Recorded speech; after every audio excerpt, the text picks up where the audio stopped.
وهذا يجرنا إلى ضابط آخر، وهو الأمر العاشر: أن يكون الجهاد بعلم وفقه في الدين.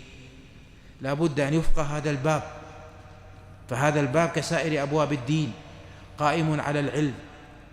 قد قال عمر بن عبد العزيز رحمه الله: من عمل بغير علم كان ما يفسد أكثر مما يصلح. وهذا الباب قائم على أدق دقائق العلم الذي لا يخوض ضمارها إلا أهل الرسوخ في العلم، ولذلك يكثر فيه الزلل. قال ابن تيمية في المنهاج بعد أن ذكر مسائل في القتال، قال: وفي الجملة فالبحث في هذه الدقائق من وظيفة خواص أهل العلم. ليس كل أحد يركب هذا الضمار أبد، إنما البحث في هذه المسائل من وظيفة خواص أهل العلم.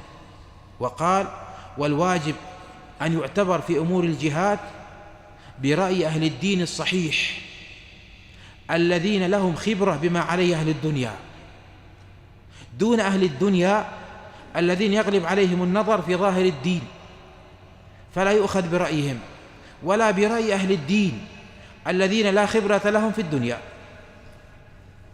لا يعرف واقع الناس، واقع الدول، وأحوال الناس ومآلات الأمور.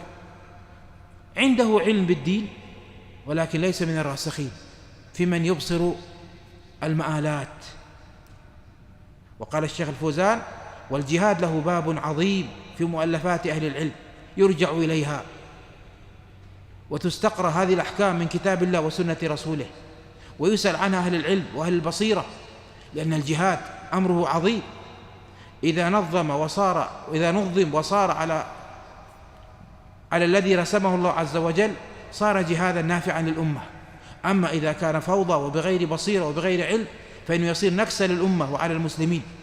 فكم يقتل من المسلمين بسبب مغامرة جاهل أغضب الكفار وهم أقوى منه، فانقضوا على المسلمين تقتيلا وتشريدا وخرابا، ولا حول ولا قوة إلا بالله. ويسمي هذه المغامرة بالجهاد، وهذا ليس هو الجهاد، لأنه لم تتوفر شروطه ولم تتحقق أركانه، فهو ليس جهادا، وإنما هو عدوان لا يأمر الله عز وجل به.